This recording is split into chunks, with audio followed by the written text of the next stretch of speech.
हम लोग डिटर्मिनेंट की प्रॉपर्टीज़ को डिस्कस कर रहे थे और हम 5 प्रॉपर्टीज़ डिस्कस कर चुके हैं। आपकी 6 property about complete row of zeros है। अगर आपके किसी भी मैट्रिक्स में होल रो जो है वो ज़ीरोज़ की हो तो उस केस में अगर आप मैट्रिक्स ए का डिटर्मिनेंट लेते हो तो आपका ज़ीरो के इक्वल होगा, as in the singular case. If elimination give row of zeros that used to be test for singular, not invertible and rank less than n, and we can see the determinant also 0. अब अगर आप whole connection देखो तो आपके पास जो भी given matrix A होगा आप उसके ऊपर एलिमिनेशन प्रोसीजर अप्लाई करोगे। एलिमिनेशन प्रोसीजर अप्लाई करने के बाद अगर आपके पास होल रो ज़ीरो आ रही है तो होल रो ज़ीरो आने से आपके जो नंबर ऑफ़ कॉलम्स गिवन है उसमें ईच कॉलम में पिवट वेरिएबल एग्जिस्ट नहीं करेगा।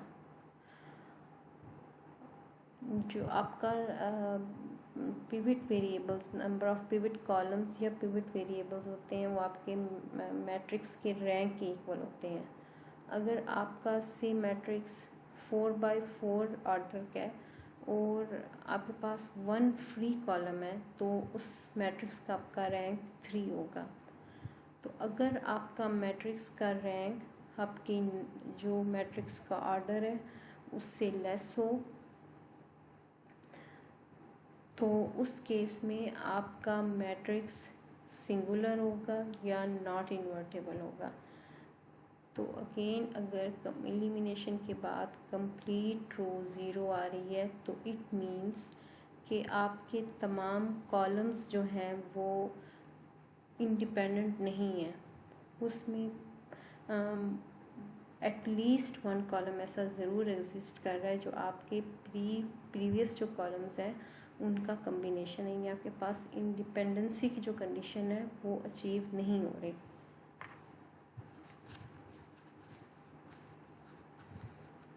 तो अगर उसका प्रूफ आप लोग देखना चाहो तो जो 3a थी जिसमें आप t को ईच रो से फैक्टर आउट करते थे, अगर आप यहाँ t को 0 के इक्वल ले लो तो आपकी कंप्लीट रो 0 हो जाएगी और जो डिटर्मिनेंट जिस तरह आप फाइंड आउट करते थे 0 multiplied by T minus 0 multiplied by C, तो आपके पास 0 आ रहा है।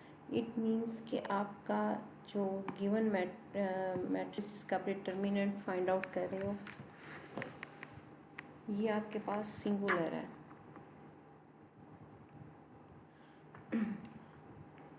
We can do elimination and we can reduce to triangular matrix. That's the determinant of, then what's the determinant of that triangular matrix?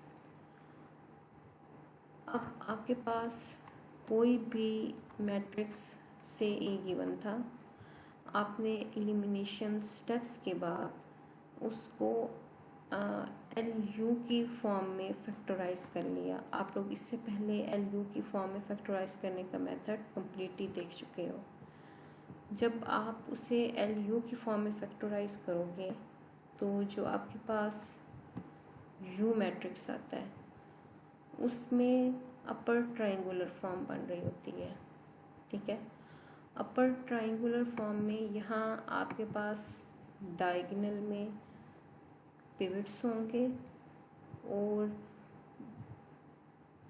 इस जगह कोई से भी नंबर्स होंगे और यहाँ आपके पास डायगोनल से बिलो में 0 लाई कर रहे होंगे। यू मैट्रिक्स में जो यू वाली फॉर्म आ रही है उसमें आप इसलिए इंटरेस्टेड हो कि आप लोगों ने इससे पहले इस प्रॉपर्टी में डिस्कस किया है कि अगर आप मैट्रिक्स ए का डिटर्मिनेंट लो या आप उसके एलिमिनेशन स्टेप्स करने के बाद जो फैक्टराइजेशन के बाद आपके पास यू मैट्रिक्स आ रहा है उसका डिटर्मिनेंट लोगे तो ये दोनों आपस में सेम होंगे।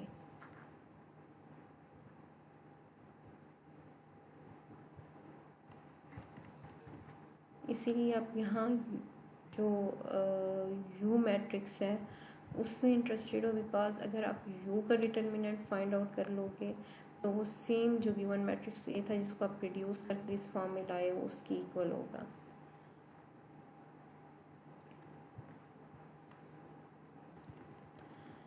इसका जो डिटर्मिनेंट होगा वो आप इसके डायगोनल्स को आपस मल्टीप्लाई कर दोगे तो उसके इक्वल होगा। तो यहाँ जो क्वेश्चन राइज हुआ था, what's the determinant of that triangular matrix, यानी आपके पास ये जो अपर ट्राइंगुलर की फॉर्म में मैट्रिक्स आ रहा था इसका डिटर्मिनेंट क्या होगा, तो वो आपके पास d1 times d2 times d3, यानी जो आपके डायगोनल में पिवट एग्जिस्ट कर रहे हैं उन सबको आपस में मल्टीप्लाई कर लोगे तो वो उसके इक्वल होगा। वही चीज़ यहाँ लिखी हुई है कि ये इनके मल्टीपल्स डायगोनल्स के मल्टीपल की इक्वल है। जो आपके पिवट्स हैं, if no row exchange then positive sign. So if we have triangular matrix then the diagonal is all we have to work with. और जब भी आप एलिमिनेशन का प्रोसीजर अप्लाई करते हो तो आपके पास टू केसेस जो हैं वो एग्जिस्ट कर सकते हैं। नंबर 1 कि आप कोई रो एक्सचेंज नहीं करो, आपके पास ईच जो रो है उसमें पिवट एग्जिस्ट कर रहा हो। तो आप जिस तरह यहाँ अगर d1 d2 d3 सब पिवट्स एग्जिस्ट कर रहे हैं तो आपको यहाँ रो एक्सचेंज की ज़रूरत नहीं है। अगर फॉर एग्ज़ाम्पल आपका ये वाली रो एलिमिनेशन स्टेप्स अप्लाई करने के बाद यहाँ थर्ड रो हो और ये वाली आपकी सेकंड रो हो तो आपको रो एक्सचेंज करनी पड़ेंगी। अगर आप रो एक्सचेंज करोगे तो उस रिस्पेक्ट से आप जितनी रोज एक्सचेंज कर रहे हो आपका नेगेटिव साइन साथ इंक्लूड होगा।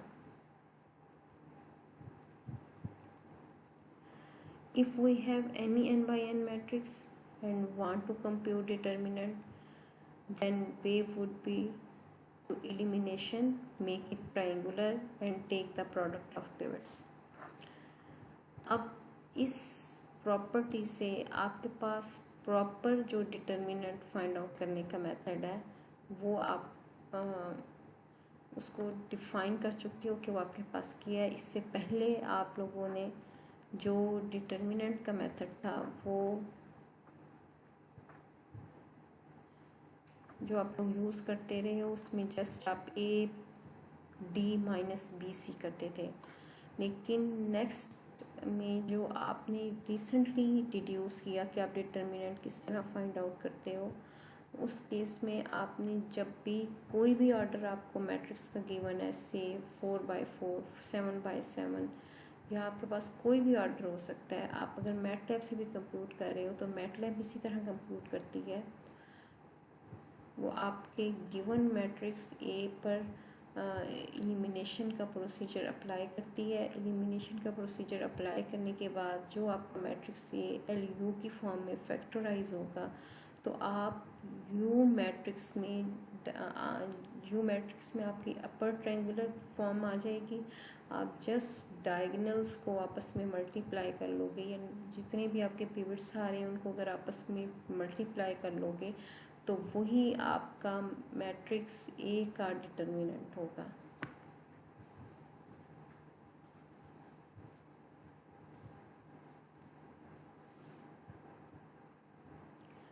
And to get to triangular form we may have had to do a row exchange, so we have got to watch plus और माइनस। ये मैं आप लोगों को पहले डिफाइन कर चुकी हूँ कि अगर आप एलिमिनेशन प्रोसीजर के दौरान रो एक्सचेंज करते हो तो आपको खुद माइंड में रखना होगा कि आप कितना नंबर ऑफ इवन एक्सचेंजेस कर रहे हो या नंबर ऑफ ऑड एक्सचेंजेस कर रहे हो, उस रिस्पेक्ट से आपका नेगेटिव और पॉजिटिव साइन आएगा।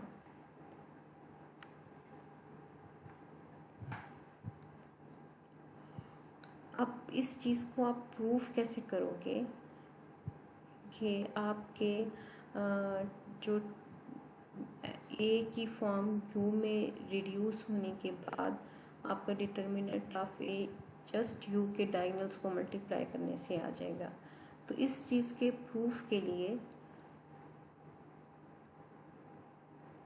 आप इन नंबर्स को, जो ये वाले नंबर्स थे, इनको ज़ीरोज़ में कन्वर्ट करोगे।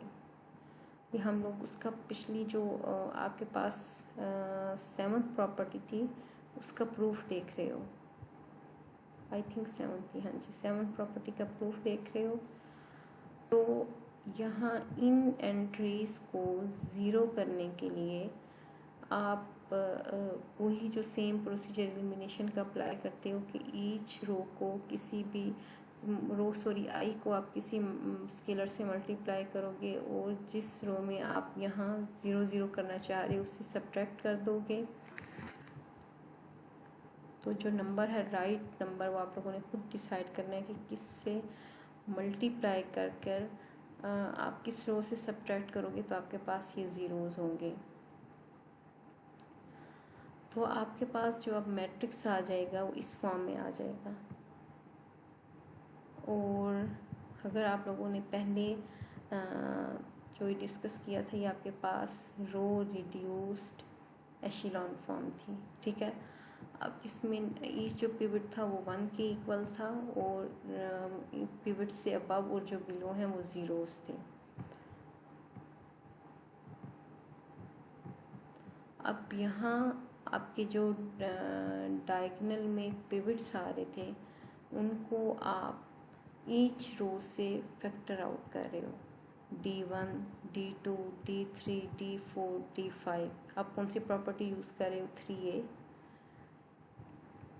जिसमें आपने ईच रो से फैक्टर आउट करना था डीज को। और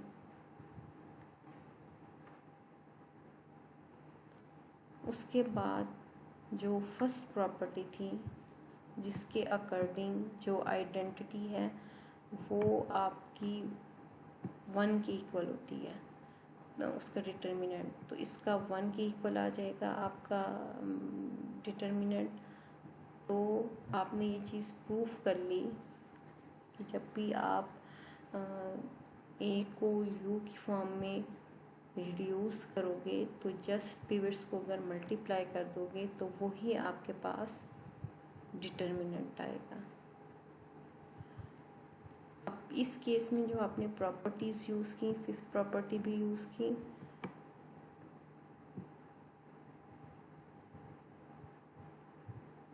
आपकी 5th प्रॉपर्टी क्या थी कि अगर determinant A is equals to determinant U, और इसके अलावा आपने 3A प्रॉपर्टी यूज़ की जो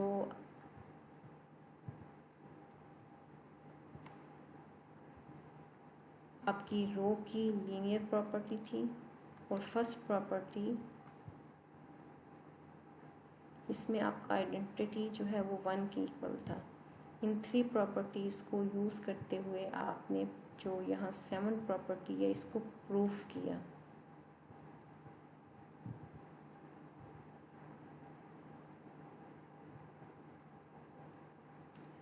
और जो आपका रूल नंबर 2 था कि अगर रोज एक्सचेंज करो तो नेगेटिव साइन आता है, आपने उस प्रॉपर्टी को भी यहाँ यूज़ किया।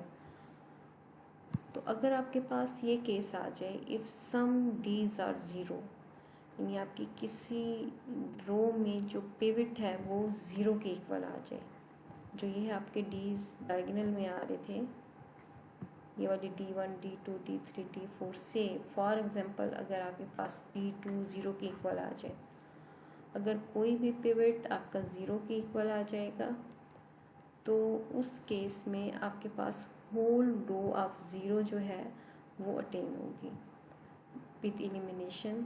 तो आपका जो डिटर्मिनेंट ए का फाइंड आउट करोगे वो ज़ीरो होगा। ये आप लोग ऑलरेडी डिस्कस कर चुके हो 6 प्रॉपर्टी में कि अगर आपकी होल रो जो है वो ज़ीरोज़ के इक्वल है तो आपका डिटर्मिनेंट ज़ीरो के इक्वल होगा। और सेम चीज़ कि आपका जो रैंक है वो भी मैट्रिक्स के ऑर्डर से कम होगा। तो उस केस में आपका मैट्रिक्स जो है वो सिंगुलर है। अब एक जो प्रॉपर्टी है ये इस चीज़ को डिफाइन कर रही है कि अगर आपका मैट्रिक्स ए जिसका आप डिटर्मिनेंट फाइंड कर रहे हो वो किसी भी वे से अगर आपका ज़ीरो के इक्वल आ जाता है, यानी आपका कोई होल रो ज़ीरो है या ओनली वन पिवट ज़ीरो है, उससे अगर वो ज़ीरो के इक्वल आ जाता है तो ये ऑलवेज केस तब एग्जिस्ट करेगा अगर आपका ए जो है वो सिंगुलर है। ठीक है, उस केस में आपके पास होल रो ऑफ ज़ीरोज़ आएगी। अगर आपका लेट्स से कि ए का डिटर्मिनेंट ज़ीरो के इक्वल नहीं होता तो उस केस में आपका ए इज़ ऑलवेज इन्वर्टेबल। तो आपने उसके लिए डिटर्मिनेंट अगर फाइंड आउट करना है तो आप इसी तरह करोगे कि उसको फैक्टराइजेशन के थ्रू यू की फॉर्म में लेके जाओगे, एल यू की फॉर्म में लेके जाओगे। आप ओनली यू के जो डायगोनल के अक्रॉस पिवट्स हैं उनको डीज को आपस में मल्टीप्लाई कर लोगे तो आप डिटर्मिनेंट फाइंड आउट कर लोगे।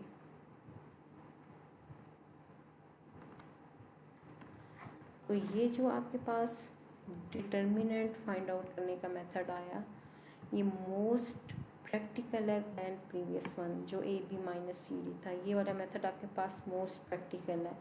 आप अब से आप लोगों ने जब भी किसी मैट्रिक्स का से वो 5x5 ऑर्डर का है आपने उसका डिटर्मिनेंट फाइंड आउट करना है। आपने उसको फैक्टराइजेशन के थ्रू एलिमिनेशन स्टेप्स के बाद एल यू की फॉर्म में फैक्टराइज करना है। उसमें से जस्ट आप यू मैट्रिक्स को लोगे, उसके डायगोनल में जितने पिवट्स एग्जिस्ट कर रहे हैं उन सबको आपस में मल्टीप्लाई कर लोगे तो वो आपका डिटर्मिनेंट के इक्वल है। अब लेट्स से आप इस चीज़ को अगर प्रूव करते हो इस matrix a b c d के लिए तो इस केस में आपका जो फर्स्ट पिवट है वो ए है। अब एलिमिनेशन में यही होगा कि फर्स्ट पिवट के बिलो जितनी भी आपके उस जगह एंट्रीज एग्जिस्ट कर रही हैं वो आपकी ज़ीरोज़ होनी चाहिए। तो यहाँ आपकी इस सी को ज़ीरो करने के लिए आप क्या करोगे कि आप इस केस में जो मल्टीप्लायर ले रहे हो वो सी डिवाइडेड बाय ए ले रहे हो। अब c डिवाइडेड बाय a यानी आप इस वाली जो फर्स्ट रो है इसको c डिवाइडेड बाय a से मल्टीप्लाई करोगे। अगर यहाँ फर्स्ट रो को c डिवाइडेड बाय a से मल्टीप्लाई करते हो तो ओनली c आ जाएगा। अब आपके पास इसको अगर रो सेकंड में से सब्ट्रैक्ट करोगे तो ये वाली जो 2 1 पोजीशन थी ये आपके पास ज़ीरो आ गई। इस तरह यहाँ डी में से c divided by a b subtract कर दोगे।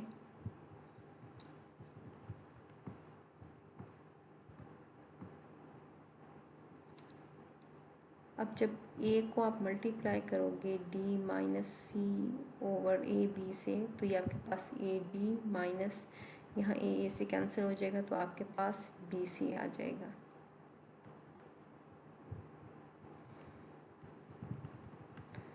तो आपने इसको बाय प्रूफ भी देख लिया कि एलिमिनेशन स्टेप्स के बाद भी आपके पास जो गिवन मैट्रिक्स आएगा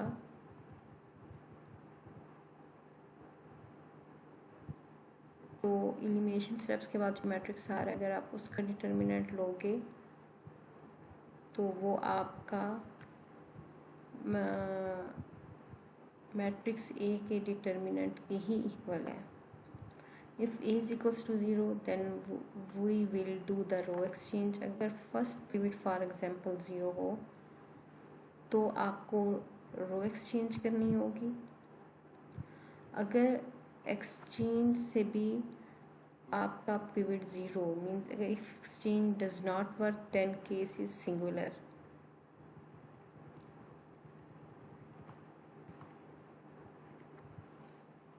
जो आपके पास 9th प्रॉपर्टी है ये मोस्ट इम्पोर्टेंट प्रॉपर्टी है। अब डिटर्मिनेंट ऑफ ए बी यानी अगर कोई भी आपके पास ए बी मैट्रिक्स गिवन हो आप उनको आपस में मल्टीप्लाई कर कर उसका डिटर्मिनेंट ले लो तो विल ऑलवेज बी इक्वल। अगर आप ए का इंडिविजुअली डिटर्मिनेंट लेते हो और बी का इंडिविजुअल डिटर्मिनेंट लेते हो। अब इस प्रॉपर्टी को आप किस तरह प्रूव कर सकते हो कि अगर आप ए इनवर्स मल्टीप्लाइड बाय ए जो है वो आपके पास ऑलवेज आइडेंटिटी के इक्वल होता है। इससे आपके पास ये जो अबव वाली स्टेटमेंट है ये प्रूफ भी हो जाएगी और इसके अलावा आपके पास डिटर्मिनेंट ऑफ ए इनवर्स क्या होगा उसकी फॉर्म भी आप देख लोगे कि वो किसके इक्वल होता है। अब अगर आप दोनों साइड्स का डिटर्मिनेंट लो, determinant of A inverse multiplied by A और determinant of I, determinant of I जो है वो 1 के इक्वल होता है अकॉर्डिंग टू फर्स्ट प्रॉपर्टी, वो आपने लिख दिया। और यहाँ determinant of A inverse in according to this property आप यहाँ लिख सकते हो determinant of A inverse and determinant of A. तो यहाँ से आपने जनरल फॉर्म डिड्यूस की कि आपका determinant of A inverse is equals to 1 over determinant A. जो आपने ए मैट्रिक्स के लिए डिटर्मिनेंट फाइंड आउट किया होगा, अगर आप उसको 1 डिवाइडेड बाय डैट नंबर कर दो जो आपने फाइंड आउट किया है, तो वो आपका डिटर्मिनेंट ऑफ ए इनवर्स होगा।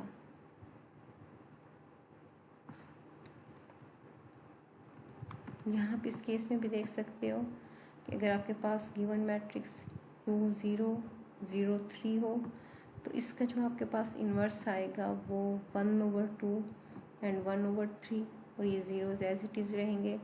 अगर डिटर्मिनेंट ए का आप मैट्रिक्स ए का डिटर्मिनेंट ले रहे हो तो वो 6 और अगर ए इन्वर्स का डिटर्मिनेंट ले रहे हो तो वो 1 ओवर 6 के इक्वल आ गया। तो ये चीज़ जो है वो भी आपने प्रूफ की कि ए इन्वर्स का डिटर्मिनेंट 1 ओवर डिटर्मिनेंट ऑफ ए के इक्वल होगा।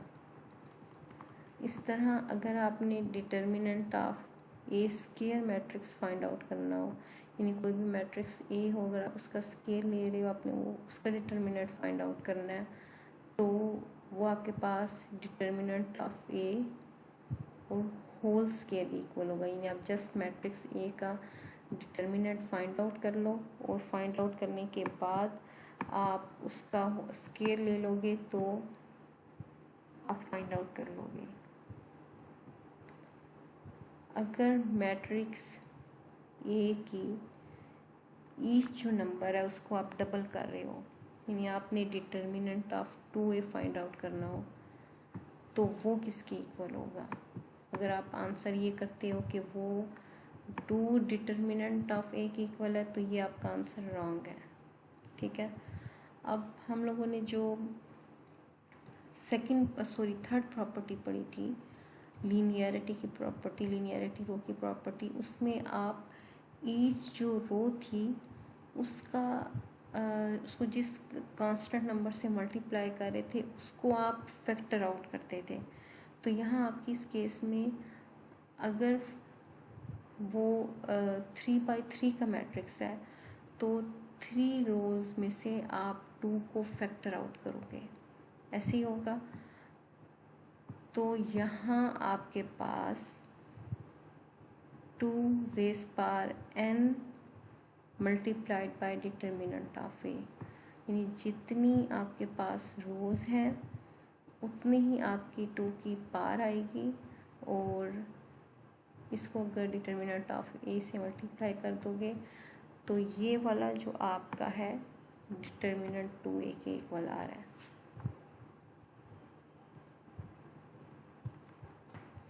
बिकॉज वही चीज़ मैंने आप लोगों को भी बताई, because factoring out 2 from every row if n by n matrix then 2 from n रोज।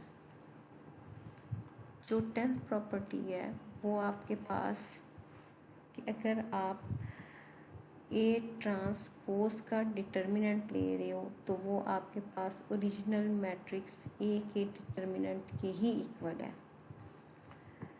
यहाँ आप इसको प्रूफ भी कर सकते हो कि अगर ये वाला आपके पास मैट्रिक्स जो ए बी सी डी है, इसका आपने डिटर्मिनेंट लेना है, अगर आप इसका ट्रांसपोज लोगे तो rows into column and column into rows, तो यहाँ आपके पास ए सी बी डी, तो ये दोनों जो आपके पास डिटर्मिनेंट्स आ रहे हैं वो सेम आ रहे हैं।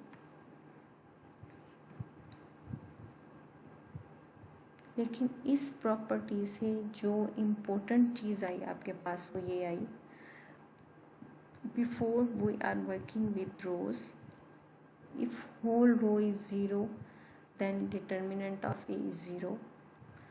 Now according to rule number 10, like all those properties about rows, exchanging two rows reverses the sign. Now exchanging two columns reverses sign, and if whole column is 0, determinant of A is equals to 0. इस property के according आपने ये देखा कि आप transpose में ये होता है कि आप रो को कॉलम्स में लिखते हो, ठीक है, ईच रो का ए बी है, ये रो, इसको आप ए बी कॉलम में लिखोगे, सी डी, तो यहाँ आप सी डी को कॉलम में लिखोगे। तो जो आपकी प्रॉपर्टीज़ अब रोज़ के लिए अप्लाई होती थी वो कॉलम्स के लिए भी सेम अप्लाई अगर होंगी तो आपकी डिटर्मिनेंट में कोई चेंज नहीं आएगी।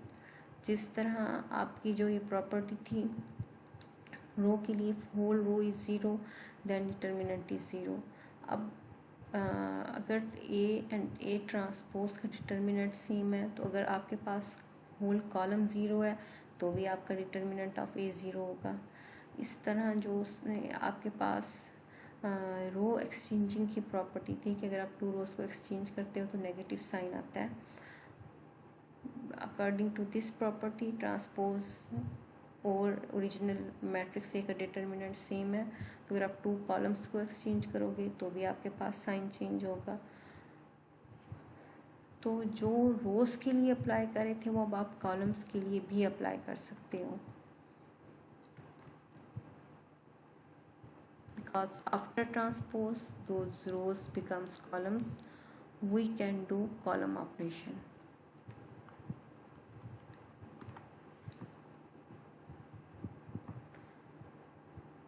आप इस चीज़ का प्रूफ लिख रहे हो कि आपका ए ट्रांसपोज ए के इन दोनों का डिटर्मिनेंट लेते हो तो वो सेम है।